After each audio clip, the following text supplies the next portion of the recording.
ಎಲ್ಲ ಪ್ರೇಕ್ಷಕರಿಗೂ ಹೊಸ ವಿಡಿಯೋಗೆ ಸ್ವಾಗತ. ಇಂದಿನ ವಿಡಿಯೋದಲ್ಲಿ ನಾವು ಹೇಳುವ ವಿಷಯವೇನೆಂದು ನಿಮಗೆಲ್ಲರಿಗೂ ಕೂಡ ಥಂಬ್ನೇಲ್ ಕಂಡಾಗಲೇ ತಿಳಿದಿರಬಹುದು.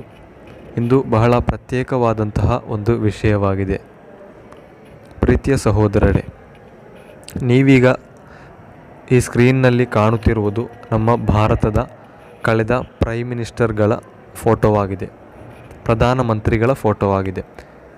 ಈಗ ಪ್ರಧಾನಮಂತ್ರಿ ಆಗಿರುವಂತಹ ಶ್ರೀ ನರೇಂದ್ರ ಮೋದಿರವರು, ಅದಕ್ಕಿಂತ ಮುಂಚಿತವಾಗಿ ಇದ್ದಂತಹ ಮನಮೋಹನ್ ಸಿಂಗ್ರವರು, ಅದಕ್ಕಿಂತ ಮುಂಚಿತವಾಗಿದ್ದಂತಹ ಶ್ರೀ ವಾಜಪೇಯಿರವರು, ಹೀಗೆ ಹಲವಾರು ಪ್ರಧಾನಮಂತ್ರಿಗಳು ನಮ್ಮ ಭಾರತ ದೇಶದಲ್ಲಿ ಕಳೆದು ಹೋಗಿದ್ದಾರೆ.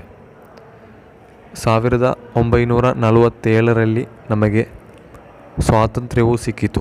ನಮ್ಮ ದೇಶವನ್ನು ಸುಮಾರು 300ಕ್ಕಿಂತ ಅಧಿಕ ವರ್ಷ ಆಳಿದಂತಹ ಬ್ರಿಟಿಷ್ ಸರ್ಕಾರವು 1947 ಆಗಸ್ಟ್ 15ರಂದು ನಮ್ಮ ಭಾರತವನ್ನು ಬಿಟ್ಟು ತೊಲಗಿದ್ದಾರೆ. ನಮ್ಮ ಭಾರತದಲ್ಲಿರುವಂತಹ ಎಲ್ಲ ಜಾತಿಯ, ಎಲ್ಲ ಮತದ, ಎಲ್ಲ ಧರ್ಮದ ನಾಯಕರು ಸೇರಿಕೊಂಡು, ಎಲ್ಲ ಜನರು ಸೇರಿಕೊಂಡು ಹಲವಾರು ಅಸಹಕಾರ ಚಳವಳಿಗಳಂತಹ, ಕ್ವಿಟ್ ಇಂಡಿಯಾ ಮೂಮೆಂಟ್ಗಳಂತಹ ಹಲವಾರು ಚಳವಳಿಗಳನ್ನು ಮಾಡಿಕೊಂಡು ಮಹಾತ್ಮ ಗಾಂಧೀಜಿರವರಂತಹ ನೇತಾರರು ನೇತೃತ್ವವನ್ನು ವಹಿಸಿ ಎಲ್ಲರನ್ನೂ ಕೂಡ ಒಟ್ಟು ಸೇರಿಸಿಕೊಂಡು ಬ್ರಿಟಿಷರೆದುರಾಗಿ ಅವರಿಗೆ ಎಲ್ಲ ರೀತಿಯ ಚಿಂತೆಗಳನ್ನು ಬರೆಸಿಕೊಂಡು ಬ್ರಿಟಿಷರನ್ನು ಇಲ್ಲಿಂದ ಕಿತ್ತೆಸೆದರು ಅಥವಾ ಇಲ್ಲಿಂದ ಓಡಿಸಿದರು. ಹಾಗೆ 1947ರ ನಂತರ ಇಲ್ಲೊಂದು ಗೌರ್ಮೆಂಟ್ ಅನ್ನು ರೂಪೀಕರಿಸಬೇಕು, ಹಾಗೆ ಇಲ್ಲಿಗೆ ಒಂದು ಸಂವಿಧಾನವೂ ಬೇಕು. ಈ ಭಾರತವನ್ನು ಏನೂ ಇಲ್ಲದಂತಹ, ಎಲ್ಲವನ್ನೂ ದೋಚಿಕೊಂಡು ಹೋದಂತಹ ಬ್ರಿಟಿಷರು ಆ ದೋಚಿಕೊಂಡು ಹೋದ ನಂತರ ಮತ್ತೊಂದು ಹೊಸ ಭಾರತವನ್ನು ಇಲ್ಲಿ ನಿರ್ಮಿಸಬೇಕು. ಸಾಂಪತ್ತಿಕವಾಗಿಯೂ, ಮಾನಸಿಕವಾಗಿಯೂ, ಸಾಮೂಹಿಕವಾಗಿಯೂ, ಪೊಲಿಟಿಕಲ್ ಆಗಿಯೂ ಎಲ್ಲ ರೀತಿಯಲ್ಲೂ ಕೂಡ ಭಾರತವನ್ನು ಬೆಳೆಸಬೇಕು ಎಂಬ ನಿಟ್ಟಿನಲ್ಲಿ ಡಾಕ್ಟರ್ BR ಅಂಬೇಡ್ಕರ್ ಅವರು 1950ರಲ್ಲಿ ಸಂವಿಧಾನವನ್ನು ಬರೆದರು. ಆ ಭಾರತದ ಆ ಸಂವಿಧಾನವು ಎಲ್ಲ ದೇಶದ ಸಂವಿಧಾನಗಳ ಕೆಲವು ನಿಯಮಗಳನ್ನು ಅಥವಾ ಕೆಲವು ವಿಷಯಗಳನ್ನು ತೆಗೆದುಕೊಂಡು ಎಲ್ಲವನ್ನೂ ಕೂಡ ಜೋಡಿಸಿಕೊಂಡು ಬರೆದಂತಹ ಒಂದಾಗಿತ್ತು ಭಾರತದ ಸಂವಿಧಾನ. ಡಾಕ್ಟರ್ BR ಅಂಬೇಡ್ಕರ್ ಅವರು ಬರೆದಂತಹ ಆ 1950ರಲ್ಲಿ ಪ್ರಸಿದ್ಧೀಕರಿಸಲ್ಪಟ್ಟಂತಹ ಆ ಸಂವಿಧಾನ ಸುಮಾರು 1 ವರ್ಷಗಳ ಸಮಯವು ಆ ಸಂವಿಧಾನವನ್ನು ಬರೆಯಲು ತೆಗೆದಿದ್ದಾರೆ. ಆ ಸಂವಿಧಾನದ ಮೊದಲ ಆಶಯವೇನೆಂದರೆ we the people of India, ನಾವೆಲ್ಲರೂ ಕೂಡ ಭಾರತೀಯರು ಎಂಬ ಒಂದು ಸುಂದರವಾದ ಒಂದು ಆಶಯದಿಂದಲಾಗಿದೆ ಆ ಭಾರತದ ಸಂವಿಧಾನವನ್ನು ಡಾಕ್ಟರ್ BR ಅಂಬೇಡ್ಕರ್ ಅವರು ತಯಾರಿಸಿದ್ದು.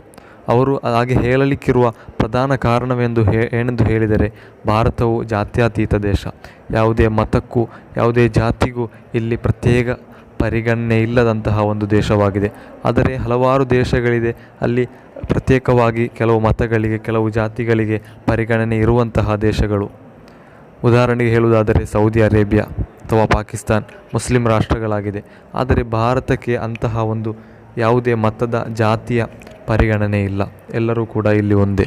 ನಾನೀಗ ನಿಮ್ಮಲ್ಲಿ ಹೇಳಲು ಇಚ್ಛೆಪಡುವಂತಹ ವಿಷಯವೇನೆಂದರೆ, ಈ ಪ್ರಧಾನಮಂತ್ರಿಗಳು ಜವಾಹರ್ಲಾಲ್ ನೆಹರೂರವರಿಂದ ಹಿಡಿದು ಈಗ ಪ್ರಧಾನಮಂತ್ರಿಯಾಗಿ ನಮ್ಮ ಭಾರತ ದೇಶವನ್ನು ನಡೆಸುತ್ತಿರುವಂತಹ ಪ್ರಧಾನಮಂತ್ರಿ ನರೇಂದ್ರ ಮೋದಿರವರ ಅಷ್ಟು ಪ್ರಧಾನಮಂತ್ರಿಗಳು, ಈ ಎಡೆಯಲ್ಲಿ ಜವಾಹರ್ಲಾಲ್ ನೆಹರೂರವರಿಂದ ಹಿಡಿದು ಪ್ರಧಾನಮಂತ್ರಿಯಾದ ಮೋದಿಯವರವರೆಗಿರುವಂತಹ ಎಲ್ಲ ಪ್ರಧಾನಮಂತ್ರಿಗಳು ಕೂಡ ಅವರು ಪ್ರಧಾನಮಂತ್ರಿಯಾಗಿ ಪ್ರಮಾಣ ವಚನವನ್ನು ಸ್ವೀಕರಿಸಿದ ನಂತರ ನಮ್ಮ ರಾಜಸ್ಥಾನದಲ್ಲಿರುವಂತಹ ಅಜ್ಮೀರ್ ದರ್ಗಾ ಖ್ವಾಜಾ ಮುঈನುದ್ದೀನ್ ಚಿಶ್ತಿ ರಲಿಯಲ್ಲಾಹು ಅನ್ಹುರವರ ಆ ಮಕಾಮ್ ಶರೀಫ್ಗೆ, ಆ ದರ್ಗಾಕ್ಕೆ ಅವರು ಒಂದು ಶಾಲನ್ನು ಕಾಣಿಕೆಯಾಗಿ ನೀಡುತ್ತಾರೆ.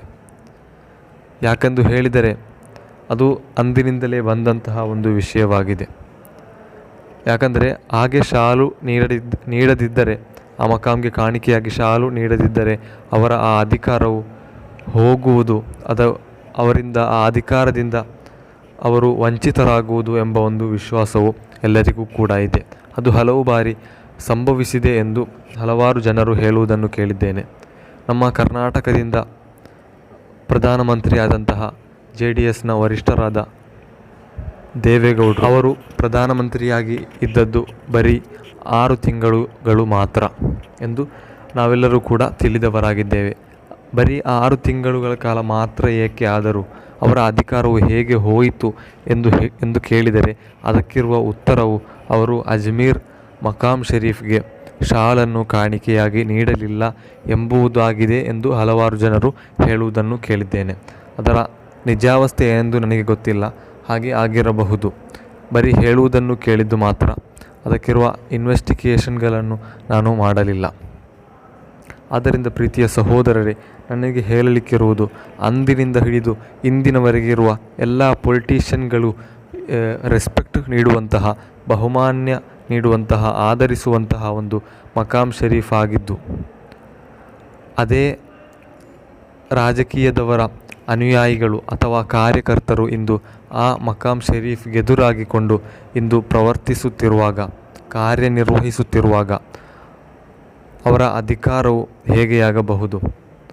ಅಷ್ಟೊಂದು ರೆಸ್ಪೆಕ್ಟ್ ನೀಡಲಿಕ್ಕಿರುವ ಕಾರಣವೇನೆಂದು ಹೇಳಿದರೆ ಅದು ಆ ಮಕಾಮ್ನಲ್ಲಿರುವಂತಹ ಮಹಾನುಭಾವರ ಪವರ್ ಆಗಿದೆ ಎಂದು ನಮಗೆಲ್ಲರಿಗೂ ಕೂಡ ತಿಳಿಯಬಹುದು.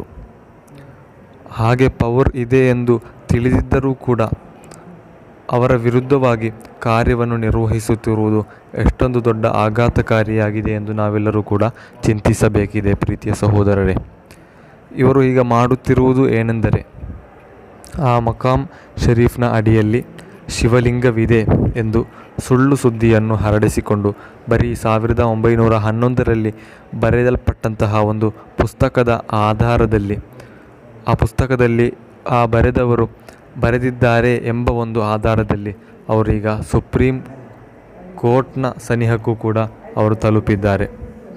ಹೀಗೆ ಈ ಮಕಾಮ್ ಶರೀಫ್ನ ವಿರುದ್ಧವಾಗಿ ಕಾರ್ಯನಿರ್ವಹಿಸುತ್ತಿರುವಾಗ ಅವರಿಗೆ ಬೋಧ ಯಾವಾಗ ಬರುತ್ತದೆ ಎಂದು ನಾನು ಕೇಳುತ್ತಿದ್ದೇನೆ. ಪ್ರೀತಿಯ ಸಹೋದರರೇ, ಇದು ಕೇವಲ ಜಾತಿ ಅಥವಾ ಮತಗಳ ಎಡೆಯಲ್ಲಿ, ಧರ್ಮಗಳೆಡೆಯಲ್ಲಿ ಕಲಾಪಗಳನ್ನು ಸೃಷ್ಟಿಸಬೇಕಾಗಿರುವಂತಹ ಒಂದು ಕಾರಣವು ಮಾತ್ರವಾಗಿದೆ ಎಂದು ನಾವು ತಿಳಿಯಬೇಕಿದೆ. ಈ ಮುಸ್ಲಿಮ್ಗಳ ಎದುರಾಗಿ ವಿರುದ್ಧವಾಗಿ ಸಂಘರ್ಷಗಳನ್ನು, ಕಲಾಪಗಳನ್ನು ಪ್ರಾರಂಭಿಸುವುದು ಈ ಕೆಲವು ಚಡ್ಡಿಗಳ, ಕೆಲವು ದುಷ್ಕರ್ಮಿಗಳ ಅಜೆಂಡಾವಾಗಿದ್ದು ಅದು ಕಾಲಕ್ರಮೇಣವಾಗಿ ಒಂದೊಂದಾಗಿ ಅವರು ಎಳೆದು ತರುತ್ತಿದ್ದಾರೆ. ಹಲವಾರು ಹಿಜಾಬ್ ವಿವಾದದಂತಹ, ಹೀಗೆ ಹಲವಾರು ರೀತಿಯ ಗೋಮಾಂಸದಂತಹ ಹಲವಾರು ಘಟನೆಗಳನ್ನು ಅವರು ತಂದುಕೊಂಡು ಅದರ ವಿರುದ್ಧವಾಗಿ ಏನೆಲ್ಲ ಹಿಂಸಾಚಾರಗಳನ್ನು ಮಾಡುತ್ತಾರೆ. ಹೀಗೆ ಬಾಬರಿ ಮಸೀದಿಯಿಂದ ಹಿಡಿದು ಹಲವಾರು ಜ್ಞಾನವಾಪಿ ಮಸೀದಿ, ಮಧುರೈಯಲ್ಲಿರುವಂತಹ ಮಸೀದಿ, ಹೀಗೆ ಹಲವಾರು ಮಸೀದಿಗಳನ್ನು ಹೀಗೆ ಮಾಡಿ ಈಗ ಕೊನೆಗೆ ಅವರು ಹಿಡಿದಿರುವಂತಹ ಒಂದು ವಿಷಯವೇನೆಂದರೆ ಅಜ್ಮೀರ್ ಮಕಾಮ್ ಶರೀಫ್ ಆಗಿದೆ. ನಾನು ನಿಮಗೆ ಪ್ರೀತಿಯಿಂದ ಹೇಳುತ್ತಿದ್ದೇನೆ, ಸುಮ್ಮನೆ ಬೇಡ, ನೀವು ಅನುಭವಿಸುವಿರಿ. ಇದು ದೊಡ್ಡ ಮಹಾನರಾಗಿದ್ದಾರೆ.